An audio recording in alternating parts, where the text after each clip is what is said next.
अस्सलाम वालेकुम व्यूवर्स। आज की वीडियो में हम बात करेंगे ड्रामा जान निसार के बारे में, जो कि बहुत ही ज़्यादा इंटरेस्टिंग होने जा रहा है। जी हाँ, दुआ के वालिद दुआ की हरकतों से तंग आकर कज़मी के पास आते हैं और कहते हैं कि तुम दुआ को किसी तरह से अपने पास वापस ले आओ।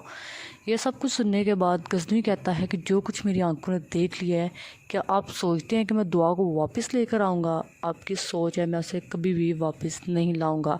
इस पे उसके वालिद कहते हैं कि इस तरह तो मामला मज़ीद बिगड़ जाएंगे, आप दोनों को बैठ के एक बेहतरीन फ़ैसला लेना होगा। जिस पे गज़नवी कहता है कि आपकी बेटी ने फ़ैसला ले तो लिया है, वो सरफ़राज़ के साथ अपनी ज़िंदगी गुजारना चाहती है, वो मेरे साथ रहना ही नहीं चाहती, तो मैं उस पर अपनी ज़बरदस्ती मर्ज़ी मुसल्लत नहीं करूँगा। इसके बाद गज़नी कहता है यहाँ तक कि जो बच्चा उसके पेट में पल रहा है वो भी मेरा नहीं सरफ़राज़ का है। तो इस सब सूरत हाल के बावजूद आप ये तसव्वुर करते हैं कि मैं दुआ को लेकर आऊँगा? ये सब कुछ सुनने के बाद दुआ के वालिद वहाँ से चलते हैं और साथ ही जैसे ही वो उसके ऑफिस से निकल रहे होते हैं, इतने में उनको अटैक आ जाता है और वहीं पर वो गिर जाते हैं। साथ ही दूसरी जानब सरफराज कशमाला को बार बार कॉल करके तंग करता है कि मुझे मेरी रकम हर हालत में चाहिए, जिस पे कशमाला बहाने बनाती है और वो कहता है कि अगर तुमने मेरी रकम मुझे वापस ना की तो ये दुश्मनी में कैसे बदले हमारी दोस्ती पता भी नहीं चलेगा।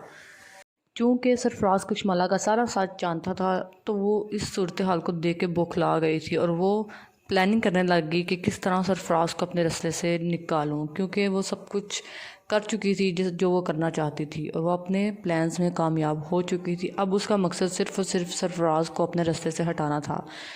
कशमाला थोड़ी सी रकम लेके एक रेस्टोरेंट में जाती है और उसे सरफराज को बुलाती है कि मुझसे आकर रकम वसूल कर लो। सरफराज जाता है, साथ ही वो कशमाला साथ ही अपने गार्ड्स को लेके जाती है कि जैसे ही वहाँ पर सरफराज आएगा रकम लेगा, इतने में ही गार्ड्स उसका काम तमाम कर देंगे।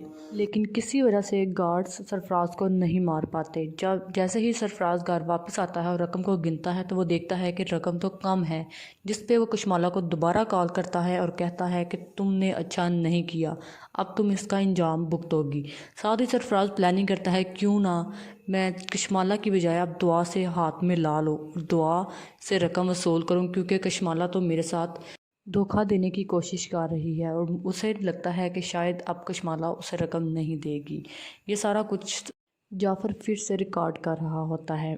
अगर आप इस तरह की नई वीडियोस मज़ीद देखना चाहते हैं तो मेरे चैनल को लाइक, शेयर और सब्सक्राइब करना मत भूलिएगा। अल्लाह हाफिज़।